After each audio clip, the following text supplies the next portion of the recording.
Vamos a detenernos en el grupo de bonos denominados en dólares de la nueva emisión correspondientes al canje de deuda que recientemente el gobierno nacional efectuó. Vemos que hubo una fuerte caída de precios, o sea, suba de rendimientos por expectativas desfavorables hacia la situación general de la Argentina. Pero vamos a detenernos un poquito en los distintos grupos de bonos. Tenemos dos grupos claramente diferenciados. El grupo de bonos con legislación doméstica, denominados BONAR, y el grupo de bonos con legislación extranjera, denominados globales.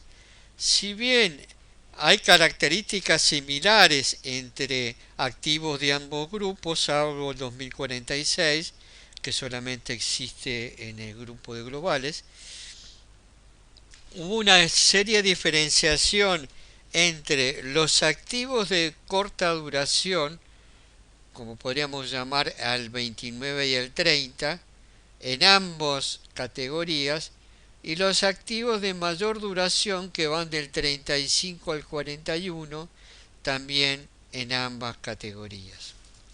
Esto llevó a que, dadas las actuales cotizaciones y los actuales rendimientos, tuviéramos esta curva de rendimientos contra duraciones. Este dato es interesante porque un poco mide el riesgo con el cual se está moviendo la deuda argentina. Vemos que los bonos más cortos, los 29 y los 30, tienen duraciones que van entre 5 años y medio y 6 prácticamente. Están concentrados en esta zona de tiempo. En cambio, los bonos desde el 35 al 46 están concentrados entre 8 y 9 años. En cierta medida, tomando con pinzas el concepto que en general se toma en finanzas respecto de la duración en años, acerca que es el tiempo que es necesario esperar para recuperar la inversión. Podríamos decir que prácticamente la Argentina está concentrada en 6 años y en 8 años y medio. Pero esto obviamente como vamos a ver después cuando analicemos el desarrollo de la deuda, no es decididamente favorable para los tenedores de bonos. Aparte, otro dato que se me escapaba, y es que las curvas ya están invertidas, o sea, los bonos de vencimiento más corto plazo tienen rendimientos mayores que los bonos de mayor duración, de mayor vencimiento. Esto es también una clara señal negativa para la deuda. Con respecto a la evolución de los precios desde prácticamente el comienzo de la cotización, vemos que hubieron fuertes caídas, fuertes retornos negativos.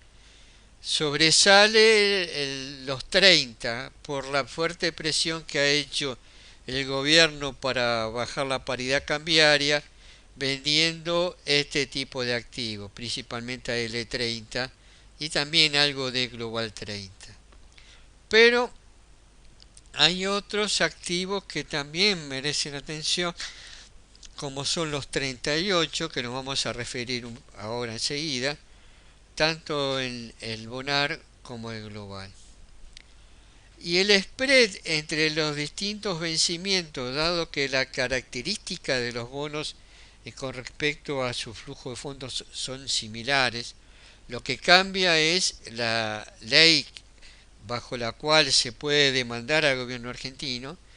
Vemos que los bonos, considerando la relación que hay entre precios de bonos de iguales características de flujo de fondos, vemos que los bonos locales con legislación local están sensiblemente más baratos que los bonos con legislación extranjera. Este, y esperemos que ver qué sucede si se sigue presionando al 2030, sobre todo al bonar 2030, si esta spread no aumenta. ¿Esto qué significa? Que si yo estoy jugando con que la Argentina va a pagar los bonos que se comprometió a pagar, obviamente yo con la misma plata compro mayor cantidad de bonos con legislación local que bonos con legislación extranjera. O sea que esto favorece a los tenedores. Acá nos vamos a tener un poco en el análisis de los bonos. Nosotros, ¿qué estamos suponiendo con este análisis que vamos a hacer?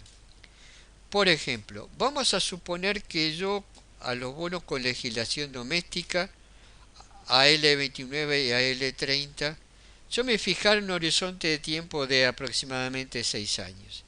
En ese periodo de tiempo, todos los cupones que yo cobré los reinvierto y los que no cobré los vendo, o sea, vendo el remanente del bono.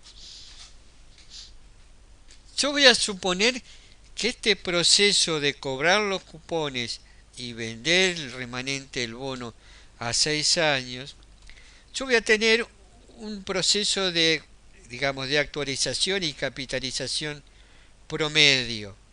Y voy a suponer que ese proceso de actualización y capitalización va a estar en el orden del 1% al 19%. Si yo hiciera ese análisis con el AL29 y la AL30, yo vería que a cualquier tasa de capitalización y actualización promedio que yo hubiera obtenido por esta operación, el AL30 me genera mejores retornos. ¿Se ve? Este es el retorno de la AL30 de las diferentes tasas y este es el retorno del AL29.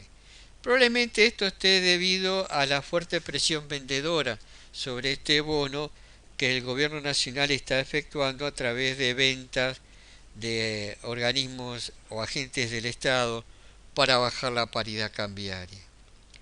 Algo similar vamos a hacer con el Global 29 y Global 30. Ya acá hay una pequeña diferencia. Hay una tasa promedio a partir de la cual el Global 2029 mejora un poco el Global 30. Es la tasa del 17%. O sea, si yo todo lo que hubiera cobrado de aquí al, a la duración del Global 30, 6 años, 10, yo hubiera decidido o logrado capitalizar en promedio y vender en promedio los bonos entre el 1 y el 17%, el Global 30 es mejor inversión que el Global 29. Para una colocación mayor hubiera sido mejor el Global 29. Esto no significa que este análisis me esté diciendo lo que voy a ganar. Simplemente me dice, dado el precio y el rendimiento que está dando el bono hoy, si yo comparo dos bonos, ¿cuál está más barato y cuál está más caro? Bueno, obviamente el Global 2030 y el Bonar 2030 están más baratos que el bono de su sector, de su categoría, los bonos de duración más corta. Yendo a los bonos más largos, nos encontramos con tres bonos que pueden ser comparables. El AE38, el AL35 y el AL41, ¿no? O sea, el Bonar 38, el Bonar 35, el Bonar 41. La curva en rojo es la curva del Bonar 38. Como se puede observar, hasta 7% y por sobre el 7%, el Bonar 38 genera mejores retornos que los otros dos. Por debajo del 7%, el retorno de la AE41, perdón, del AL41, y un error acá, les pido mil disculpas, acá también, es AE38 y AL41, es mejor que el del AE38. ¿Esto qué quiere decir? Que si yo pienso que en promedio de aquí a aproximadamente 7 años, casi 8 años, yo podría capitalizar y descontar un bono a una tasa inferior al 7%, hubiera sido mejor negocio el 41.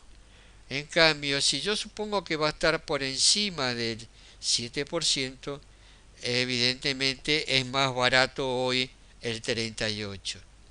Con respecto a los globales sucede algo parecido. El, el 38 sobre 7% genera mayor retorno, en cambio el 41 por debajo del 7% genera mejor retorno.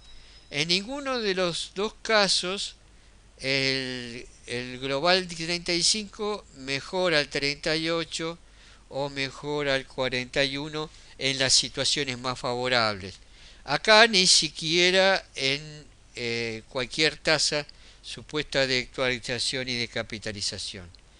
O sea que nosotros lo que estamos tratando de hacer con este ejemplo es tratar de pararnos y decir, hoy, dados los niveles de precio y rendimiento de los bonos, ¿cuáles son los bonos que comparativamente estarían más baratos que los otros de su categoría? Tanto los bonos del sector más corto de duración o los bonos de duraciones más largas. Si yo pienso que la Argentina va a mejorar su situación, bueno, obviamente también va a mejorar la situación de los bonos y y va a poder mejorar la cotización y el rendimiento de los bonos obteniendo un resultado favorable. Pero yo de esta manera podría elegir los 30 y los 38 como bonos alternativos este, de posicionamiento. Acá tenemos el desarrollo de los vencimientos de capital de los bonos emitidos. Ya lo hemos visto, pero lo vamos a recalcar. ¿Por qué? Porque hasta el año 2024 más o menos es manejable la deuda.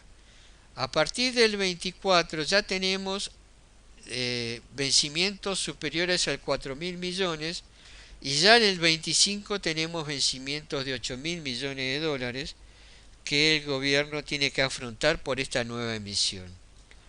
Nos han hecho creer que la deuda llega al 46, sí, llega al 46 pero con vencimientos muy pequeños. El grueso de la deuda se concentra en el 2031, que en el 2031 tenemos casi 14.000 millones de dólares de vencimiento entre la deuda de legislación doméstica y la deuda con legislación externa. Pero obviamente para llegar a los distintos vencimientos, para llegar a cancelar 8.000 millones, va a haber que emitir deuda acá. Y va a haber que emitir deuda aquí.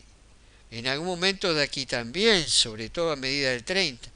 Y esta deuda es la que va a ir compensando los tramos que estuvimos viendo que hay entre los 6 y los 8 años y vamos a seguramente a tener deuda a mayor duración de 9 años, si es que logramos conseguir quienes no tomen deuda. Pero bueno, hay que tener presente esto.